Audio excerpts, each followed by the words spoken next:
കോടി രൂപ ലോട്ടറി അടിച്ചല്ലോ, എന്ത് തോന്നുന്നു? ആദ്യമായിട്ടൊന്നുമല്ല ഞങ്ങളുടെ കുടുംബത്തിന് ലോട്ടറി അടിക്കുന്നത്. എന്റെ മുത്തച്ഛന് 1 ലക്ഷം രൂപ അടിച്ചു, എന്റെ അച്ഛന് 5 ലക്ഷം, എനിക്ക് 1 കോടി. ഇപ്പൊ എന്റെ മകന് എത്രയാടാ? 5 കോടി. 5 അങ്ങനെ പാരമ്പര്യമായിട്ട് ഞങ്ങളുടെ കുടുംബത്തിന് ലോട്ടറി അടിച്ചുകൊണ്ടിരിക്കുക. എന്താ ചോദിച്ചത്? സർ, ഒരു ഫോട്ടോ കൂടി. ഞാനും അവൻ നിന്നോട്ടറാ. ഫോട്ടോ വരുമ്പോ നെഗറ്റീവ് ആണെന്ന് വിചാരിച്ചോളും. ഇതെവിടുന്ന് കിട്ടണ്ട ഇത്രയും കറുത്ത കൂട്ടുകാരെ? കറുത്തതാണെങ്കിലും ഹൃദയം വെളുത്തതാ. അത് കൊണ്ടുവന്നണ്ടാ ഫോട്ടോ.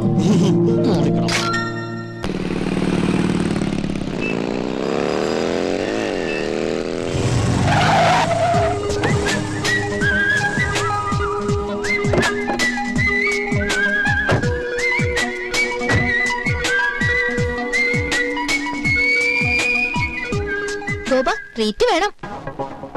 അതെ, ഉഗ്രനൊരു ട്രീറ്റ് വേണം. ട്രീറ്റ് ഒക്കെ ചെയ്യാം, പക്ഷെ അതിനു മുമ്പ്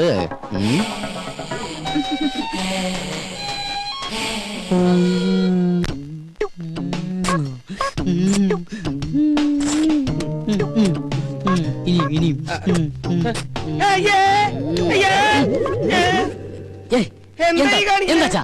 അയ്യേ പിശാശ്, ഇത്ര കാലത്ത് നേരം വെളുത്തൊന്ന് ടോർച്ചടിച്ച് നോക്കടാ. ഞാനൊരു മനോഹരമായ സ്വപ്നം കണ്ടു കിടക്കായിരുന്നു. എന്ത് സ്വപ്നാടാ നീ കണ്ടത്?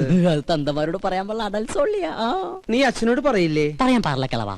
എന്നാ ഇന്ന് മുതൽ നീ ഇവിടെ ഒറ്റയ്ക്ക് കിടന്നോ, താഴെ പോയി മുറി കിടന്നോളാം. അതൊന്നും ശരിയാ. അതേ ശരിയാവൂ. ഇങ്ങനത്തെ വൃത്തികെട്ട സ്വപ്നങ്ങൾ കാണുന്ന ഒരു മകന്റെ കൂടെ എനിക്ക് കിടക്കാനാവില്ല. ഇങ്ങനെ ഒരു ഇൻസിഡന്റ് ഉണ്ടായപ്പോഴാണ് എന്റെ അച്ഛൻ എന്നെ പിടിച്ച് വേറൊരു മുറി കയറ്റി കിടത്തിയത്. നീ പോയി ചായ ഇടാനാ? ഇന്ന് ചൊവ്വാഴ്ച അച്ഛന്റെ ദിവസമല്ലേ? മോനെ, ഞാൻ നിന്നിൽ നിന്ന് മറച്ചു വെച്ചൊരു സത്യമുണ്ട്. എന്താ? നീ ആരോടെങ്കിലും പറയൂ? ഇല്ല, എന്റെ അച്ഛൻ തന്നെ എവിടുന്ന്?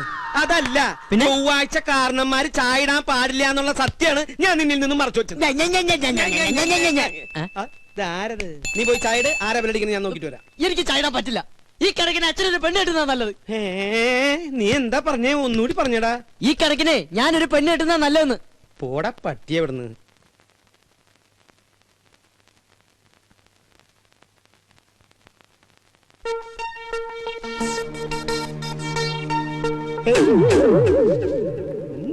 എനിക്കും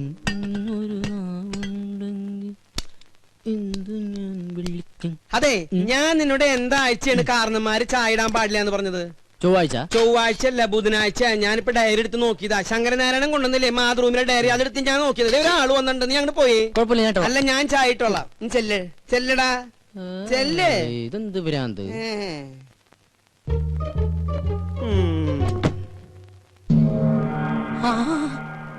തോമാച്ച സാറോ? വാ സാറേ. സാറ് വല്ലാണ്ട് കറുത്തു. ഭാര്യയും പിള്ളേരൊന്നും വന്നില്ലേ സാറേ? അവള് പ്രസവത്തിന് പോയിരിക്കുക. 6ാമത്തെ അല്ലേ? അപ്പൊ സാറിപ്പോ ബാങ്കിൽ നിന്ന് പോവാറില്ലേ? ഗോപാ, ഞാൻ അച്ഛനെ വിളിക്കാം. എന്തിനാ? എടാ, എന്റെ പേഴ്സണൽ റിസ്കിലാണ് നിങ്ങൾക്ക് ഞാനന്ന് ഹൗസിംഗ് ലോൺ അനുവദിച്ചു തന്നത്. അറിയാം. അതിന് 10 മാസത്തെ ഡ്യൂസ് അല്ലേ വരുത്തിയിട്ടുള്ളൂ? മിടുക്കൻ. എടാ, ഞാൻ ഇവിടുന്ന് ട്രാൻസ്ഫർ ആയി പോയപ്പോ എന്താ നിങ്ങളോട് പറഞ്ഞത്? അടുത്ത മാസം അടയ്ക്കണമെന്ന്. അടുത്ത മാസത്തിന് ഇനി 1 മാസം കൂടിയില്ലേ? അല്ല, എന്താ നിങ്ങളുടെ ഉദ്ദേശം ഈ ഒടുക്കത്തെ ലോൺ എങ്ങനെയെങ്കിലും അടച്ചു തീർത്ത് സ്നേഹസമ്പന്നനും ദയാശീലനുമായ സാറിനെ രക്ഷിക്കാന്നുള്ളതാണ്. സത്യം. ഞാൻ ചത്ത് മണ്ണടിച്ചിട്ടായിരിക്കും. നല്ലവരല്ലേ, ദൈവം വേഗം വിളിക്കും. സാർ വേണ്ട. ദേഹത്ത് തൊട്ടുള്ള സംസാരം ഒന്നും വേണ്ട. സത്യം പറയാലോ, സാർ ഒരു ശുദ്ധ മണ്ടന. സോറി, ശുദ്ധ പാവ. ഒരു കാര്യം ചെയ്യാം. ഞാൻ ഈ 5 ലക്ഷം രൂപ ഒറ്റ മാസത്തിനുള്ളിൽ ഒരുമിച്ച് അടയ്ക്കാന്ന് വിചാരിക്കാം. എനിക്ക് എത്ര രൂപ ഇളവ് തരാൻ പറ്റും? പരിഹസിക്കുക? ആത്മാർത്ഥമായിട്ടാണ് സാറേ. ഇന്നേക്ക് ഒറ്റ മാസത്തിനുള്ളിൽ സാറിന്റെ കംപ്ലീറ്റ് എമൗണ്ട് ഞാൻ അടച്ചു തീർത്തിരിക്കും. ഉറപ്പാണോ? ഉറപ്പ്. എന്റെ അച്ഛനാണ് സത്യം. ഇത് ഞാൻ അവസാനമായിട്ട് വിശ്വസിക്കാം. വാക്കുമാറൂല്ലോ. അരവിന്ദാക്ഷൻ നായരെ. ഓ, ദേ വന്നു. എന്തേ? ആരായിരുന്നു ഗോപാത്? ഓഹോ, ഏത്? ഇപ്പൊ വന്നില്ലേ? അതാ, അത് നമ്മുടെ അപ്പുറത്തെ വീട്ടിലെ രമചേച്ചില്ലേ? രമചേച്ചിന്റെ ഹസ്ബൻഡ് ഗൾഫിൽ നിന്ന് വന്നിട്ടുണ്ട്. അപ്പൊ അച്ഛനെ വൈകിട്ടൊന്ന് കാണണമെന്ന്. അവര് 2 ആളുണ്ടായിരുന്നാ? ഇല്ല. എന്തായി? നമ്മുടെ വീടിന് ലോൺ തന്നില്ലേ ഒരു ബാങ്ക് മാനേജർ? ആ മാനേജറുടെ ഒരു ചായ.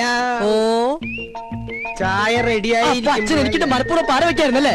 എന്താ ഗോപാ നീ പറയണേ? സ്വന്തം മകനിട്ട് ഏതെങ്കിലും തന്ത പാര പണി? ഈ ലോകത്ത് ഒരു തന്ത പണിയില്ല, പക്ഷെ എന്റെ തന്ത പണി. സത്യം. ഞാൻ ബാത്റൂമിൽ പോയിട്ടില്ല. അച്ഛാ, അച്ഛാ, ദൈവമേ, ഇനി ഏത് കുരിശാണാവോ?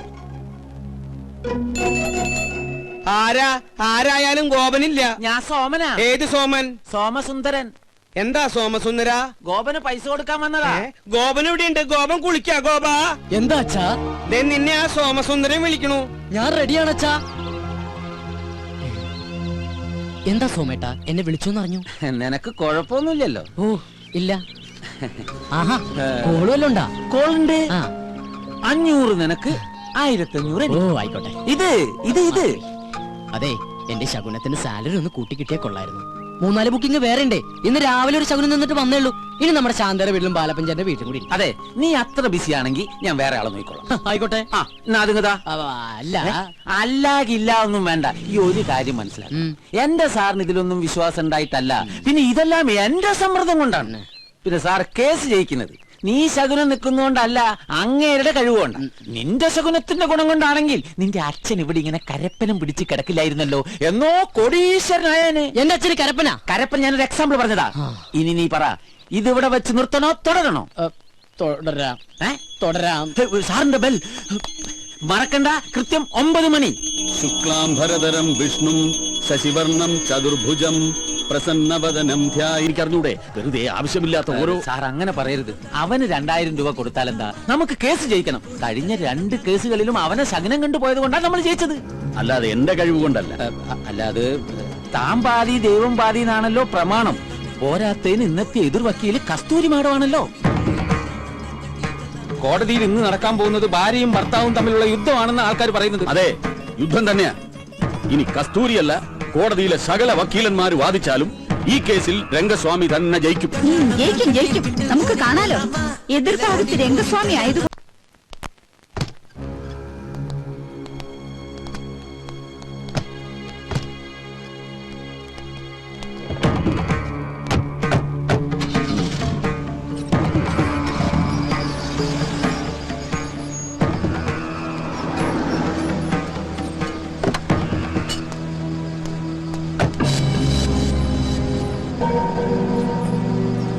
അയ്യോ വണ്ടി വിടല്ലേ, ശകുനം റെഡി.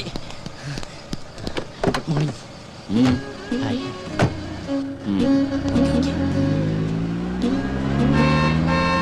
അയ്യോ മേ, മാമി കൊള്ളാല.